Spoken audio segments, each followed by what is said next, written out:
Assalamualaikum warahmatullahi wabarakatuh. Kami dari kelompok 12 akan mempresentasikan tentang menciptakan iklim belajar yang kondusif.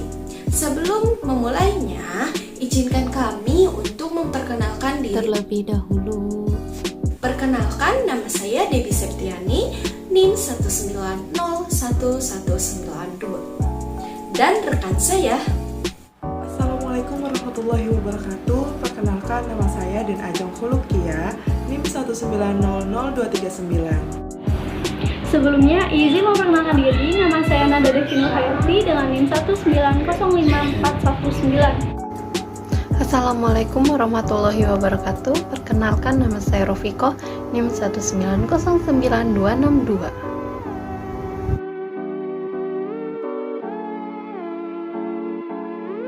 Di sini saya akan menjelaskan materi bagian 1, yaitu mengenai kondisi dan situasi belajar mengajar. Yang A yaitu kondisi fisik.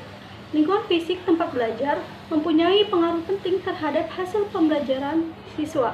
Lingkungan fisik yang menguntungkan dan memenuhi syarat minimal mendukung meningkatnya intensitas proses pembelajaran dan mempunyai pengaruh positif terhadap pencapaian tujuan pengajaran. Lingkungan fisik yang dimaksud meliputi yang pertama ada ruang tempat berlangsungnya proses belajar mengajar. Ruangan tempat belajar harus memungkinkan semua siswa bergerak leluasa, tidak terdesak-desakan, dan tidak saling mengganggu antara siswa yang satu dengan yang lainnya pada saat melakukan aktivitas belajar. Besarnya ruangan kelas tergantung pada jenis kegiatan dan jumlah siswa yang melakukan kegiatan. Jika ruangan itu tersebut mempergunakan hiasan, maka pakailah hiasan yang mempunyai nilai pendidikan.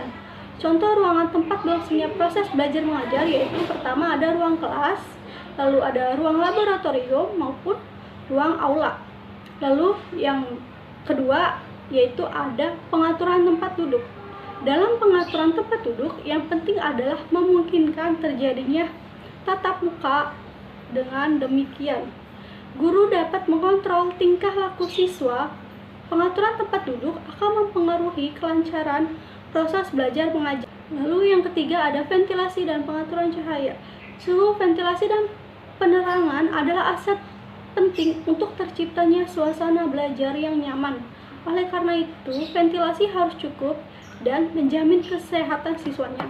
Yang keempat yaitu ada pengaturan penyimpanan barang-barang. Barang-barang hendaknya disimpan pada tempat khusus yang mudah dicapai kalau segera diperlukan dan akan dipergunakan bagi kepentingan belajar. Barang-barang yang mempunyai nilai praktisnya tinggi dapat disimpan di ruang kelas, misalnya seperti buku pelajaran, pedoman kurikulum, kartu pribadi, dan sebagainya hendaknya ditempatkan sedemikian rupa sehingga tidak mengganggu gerak kegiatan siswa. Tentu saja masalah pemeliharaan juga sangat penting dan secara periodik harus dicek agar buku-buku tersebut tidak mudah hilang maupun rusak. Lalu materi selanjutnya yaitu bagian B mengenai kondisi sosio-emosional, yang mana kondisi sosio-emosional akan mempunyai pengaruh yang cukup besar terhadap proses belajar mengajar. Di antaranya seperti yang pertama ada tipe kepemimpinan guru. Artinya adalah fungsi yang melekat pada guru ketika berada di dalam kelas. Misalnya seperti gaya pembelajarannya.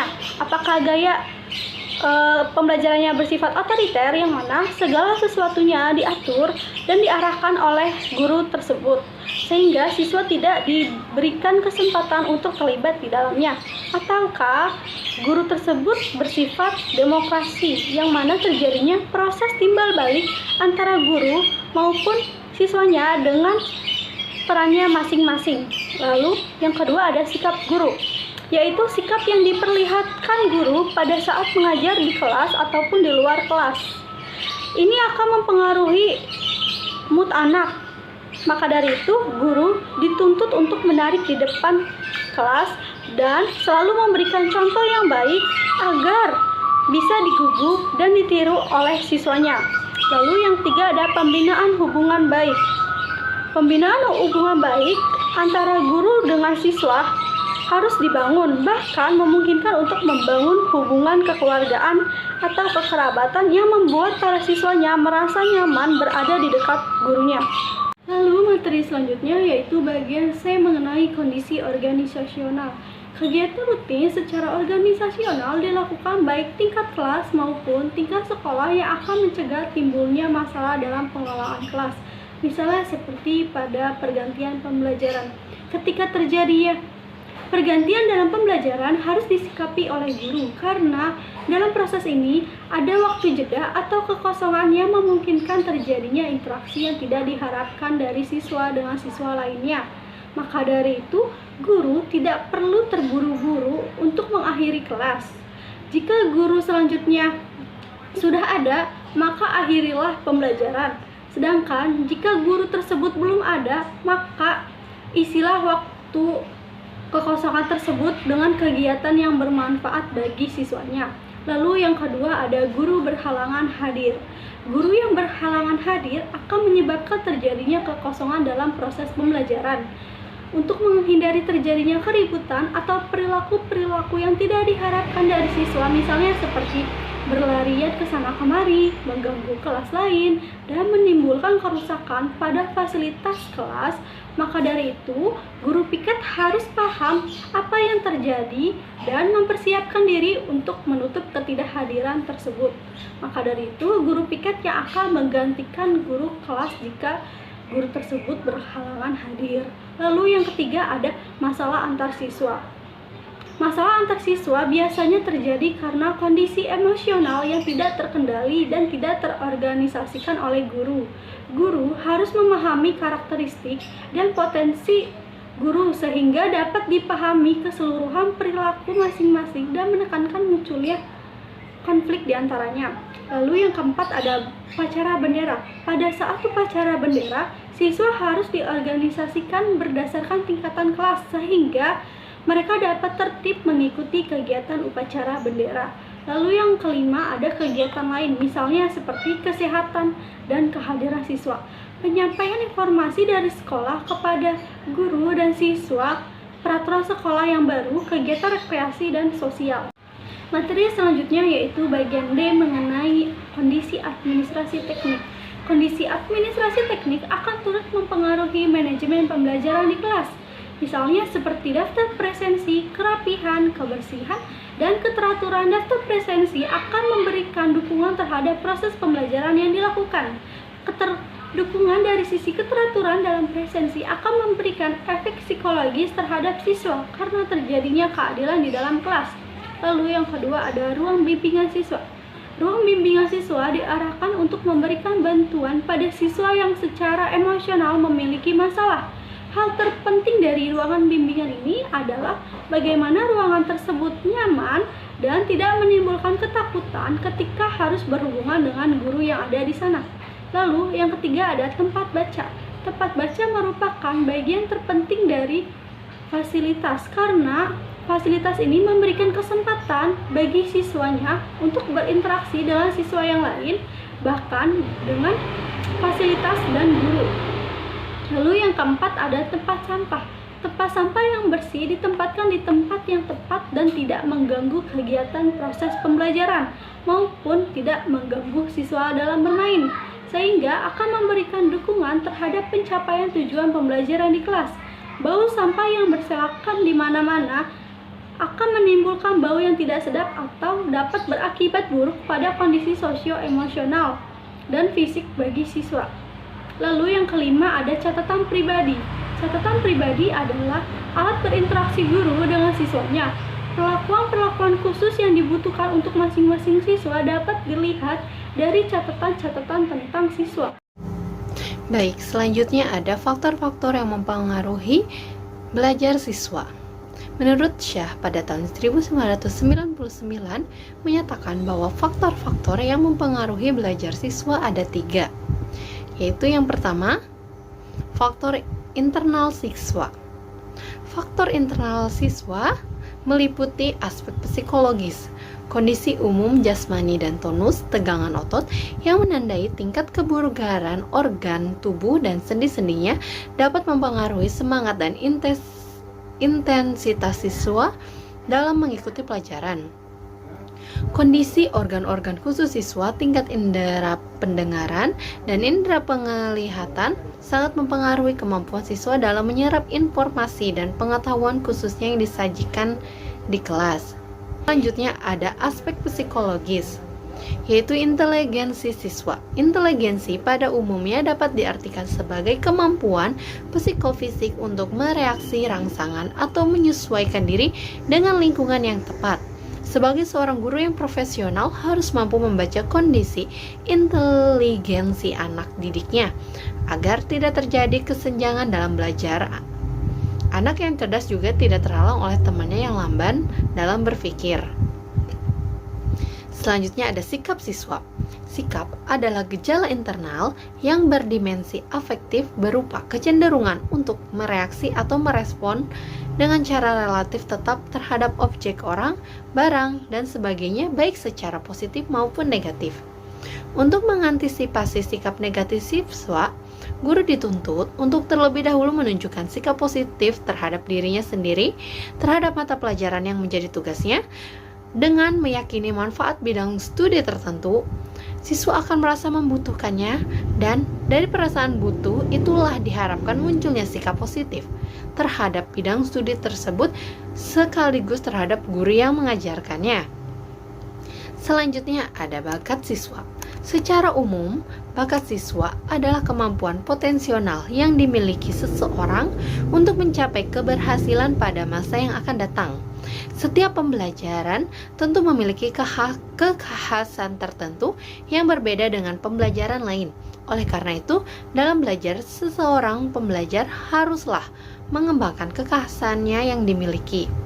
Keterampilan personal yang secara khas dimiliki oleh pengajar. Pembelajaran berkembang seoptimal mungkin sesuai dengan ciri khas atau karakteristik yang ada pada dirinya. Selanjutnya ada minat. Secara sederhana, minat berarti kecenderungan dan kegairahan yang tinggi atau keinginan yang besar terhadap sesuatu. Seseorang siswa yang menaruh minat besar terhadap pelajaran sains akan memusatkan perhatiannya lebih banyak daripada siswa lainnya. Kemudian karena pemusatan itu akhirnya siswa lebih giat dan akhirnya mendapatkan prestasi yang baik. Guru dalam hal ini seyogyanya membangkitkan minat yang dimiliki oleh anak didiknya. Selanjutnya ada motivasi siswa. Motivasi siswa adalah keadaan internal seseorang yang mendorong untuk melakukan sesuatu. Motivasi terbagi atas dua macam, yaitu pertama motivasi intrinsik, yaitu motivasi intrinsik adalah hal dan keadaan yang berasal dalam diri siswa sendiri yang dapat mendorongnya melakukan tindakan belajar. Yang kedua, motivasi ekstrinsik.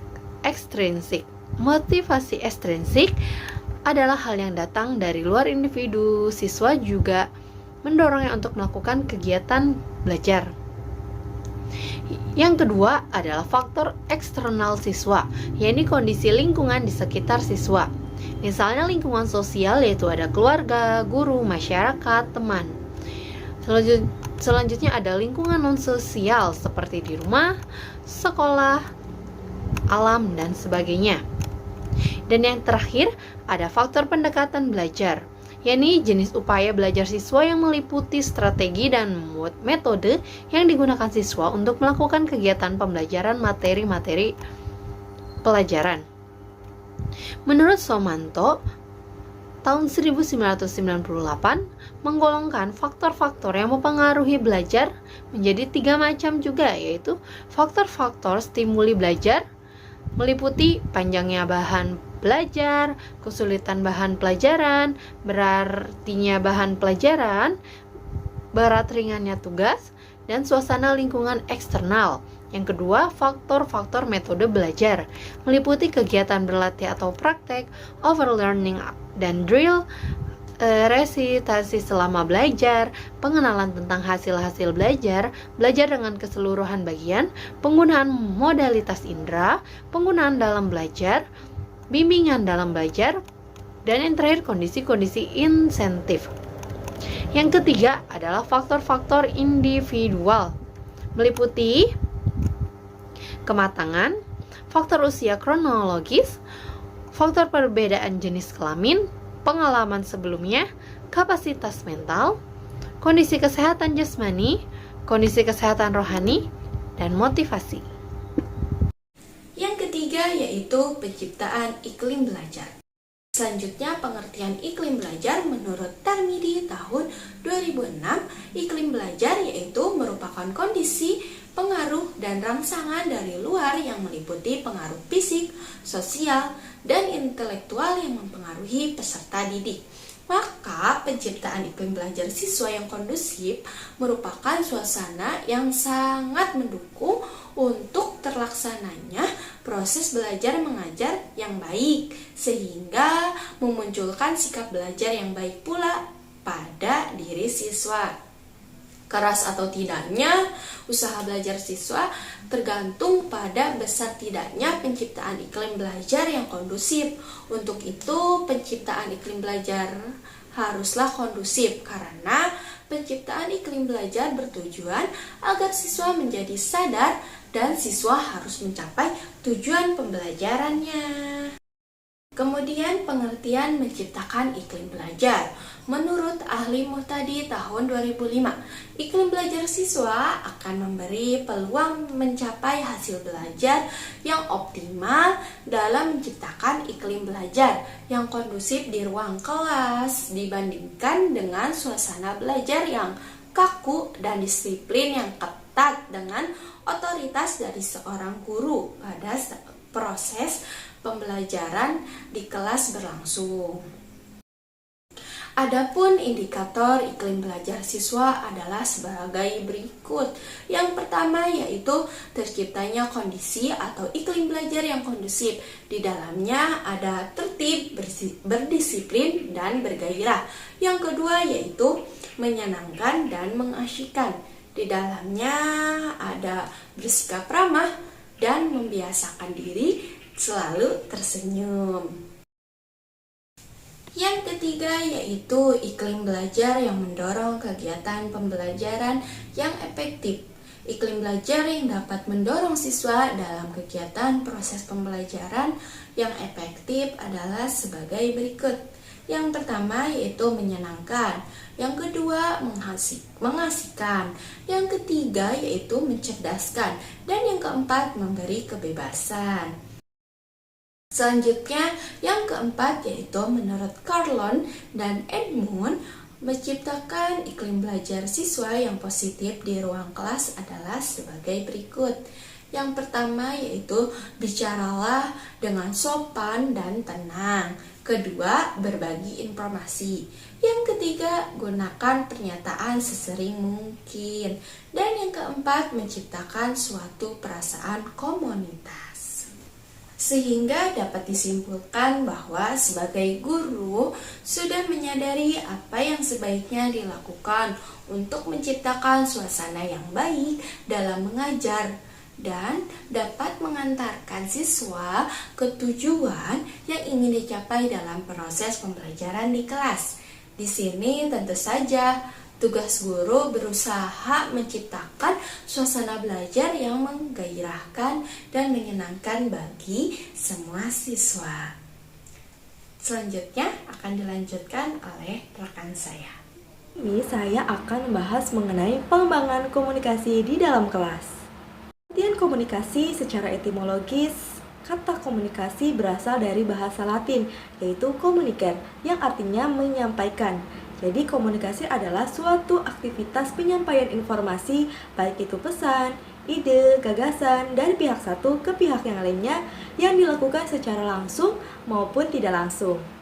Partisipasi siswa dalam kelas bukan semata-mata karena faktor intelijensinya, tetapi bagaimana guru berusaha memahami diri siswa.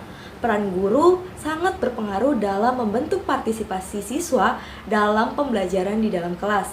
Perilaku guru, tanggapan-tanggapan guru atas pertanyaan siswa, sikap guru, dan cara menanggapi jawaban siswa akan menumbuhkan pola komunikasi tersendiri bagi interaksi antar siswa dan guru di dalam kelas. Menurut Brunner, ada dua macam model mengajar di dalam kelas, antara lain sebagai berikut. Yang pertama yaitu ekspositori, yang kedua hipotetik. Apa sih ekspositori itu? Ekspositori adalah ketika guru sebagai ekspositor atau memberi penjelasan dan murid hanya sebagai pendengar. Yang kedua, hipotetik. Apa itu hipotetik? Yaitu guru dan siswa dalam posisi yang lebih kooperatif dengan menghormati keputusan yang diambil sebagai keputusan yang telah dikomunikasikan. Jadi siswa bukan hanya sekedar sekelompok pendengar tetapi turut serta dalam proses pengambilan keputusan dalam suatu permasalahan.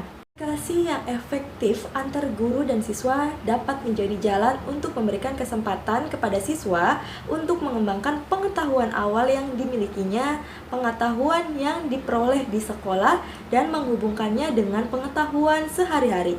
Siswa diberi kesempatan untuk memahami, mengartikan, dan membedakan, serta mencari keterkaitan secara pengetahuan-pengetahuan yang mereka pelajari. Menurut Brunner, ada dua teori mengenai pola komunikasi antara guru dan siswa. Yang pertama yaitu teori transmisi, yang kedua yaitu teori interpretasi. Teori transmisi adalah guru dalam berkomunikasi selama ini hanya berdasarkan pada konsep yang guru miliki. Struktur pengetahuan ditetapkan berdasarkan pengetahuan guru. Jadi siswa tidak memiliki kesempatan untuk menyampaikan idenya, dan kondisi pembelajaran seperti ini membuat hubungan siswa dan guru merasa beku dan proses pembelajarannya tidak menyenangkan karena tidak adanya interaksi antara siswa dengan guru, karena komunikasi ini hanya terjadi satu arah. Yang kedua yaitu mengenai teori interpretasi. Di dalam teori ini, siswa diberikan kesempatan untuk menyampaikan ide dan informasi yang mereka ketahui. Siswa dapat menyampaikan permasalahannya baik benar ataupun salah, bukan tujuan akhir dalam pembelajarannya.